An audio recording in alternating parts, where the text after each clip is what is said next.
Pertanyaan pertama saya, apa urgensinya sekarang harus memaksakan unjuk rasa yang membuat Jakarta menjadi resah, membuat penduduk Jakarta menjadi gelisah, membuat penduduk Jakarta menjadi khawatir, harus memaksakan unjuk rasa itu di Jakarta, dan mengapa orang-orang daerah yang datang ke Jakarta?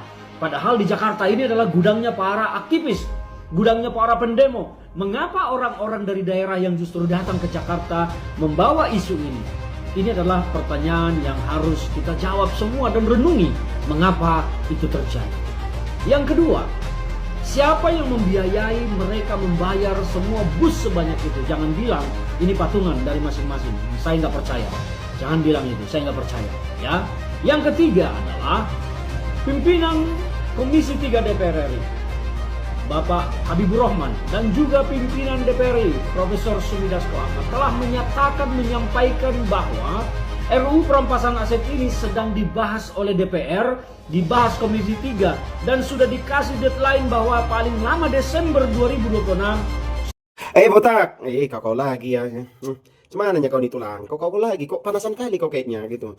Ku jawab dulu pertanyaanmu ya, apa urgensinya, kenapa mereka itu sampai memaksakan diri datang ke Jakarta itu, sampai membuat orang Jakarta itu takut, sampai membuat orang Jakarta itu resah, membuat orang Jakarta itu khawatir. Pukima, kau yang khawatir, kenapa kau kepanasan kali orang itu datang ke Jakarta, ha? Orang itu datang ke Jakarta hanya untuk memenuhi undangan dari Puan Maharani, karena Puan Maharani bilang kalau pengesahan undang-undang perampasan aset itu tidak semudah itu. Jadi kita masih mengkaji dan meminta aspirasi-aspirasi dari rakyat itu sebanyak-banyaknya, begitu dibilangnya. Jadi mereka itu datang langsung ke situ untuk membuktikan bahwasannya mereka itu setuju sekali bahwasannya undang-undang perampasan aset kepada binatang itu, koruptor binatang itu, disahkan secepatnya gitu ya. Jadi yang kedua, siapa yang membiayai katanya? Oh, Lapet. Yang diblokir itu biaya apa depannya? Yang diblokir itu ada kemarin itu patungan, jangan kau bilang patungan, kau bilang ya memang patungan.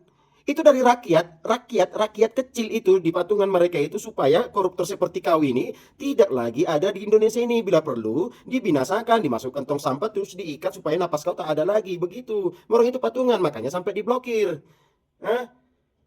Terus yang ketiga, kau bilang RUU sudah dibahas dan akan disahkan di bulan Desember nanti. Bagudung. Kalau bukan karena aksi ini, kalau bukan karena tanggal 27 ini tidak akan dibahas, ini tidak akan disahkan dan tidak akan ditentukan kian harusnya ini di bulan Desember. Betulan loh. Iya. Tidak akan ini ditentukan ini di bulan Desember, ini akan disahkan secepatnya katanya.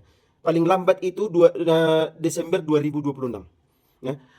Untung-untung aksi ini ada, makanya ini dipercepat pembahasannya ini dan akan disahkan di Desember 2026 ini.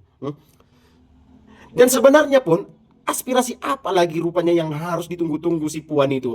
Komisi 3 aspirasi apa lagi rupanya yang mau ditunggu-tunggu? Kenapa harus menunggu Desember 2026 ini? Besok kan bisa. Mau korupsi lagi kalian sampai di bulan Desember? Sebelum disahkan ini undang-undang ini. Oh, lapet. Kepada tulang. Ferdinand lapet. Botak lah kau lagi. Kenapa kau yang kepanasan rupanya? Apa urgensinya rupanya sama rupanya? Siapa kau rupanya di Indonesia ini? Mau mereka orang itu datang ke Jakarta, terserah mereka. Mau nggak datang terserah mereka. Kenapa kau yang kepanasan? Mau ada pun orang yang membiayai, kenapa kau yang kepanasan? Kau siapa rupanya di Indonesia ini? Kau cuma mau pansos saja kau. Lepet. Kau ada pula orang Batak kayak kau, kimak lah.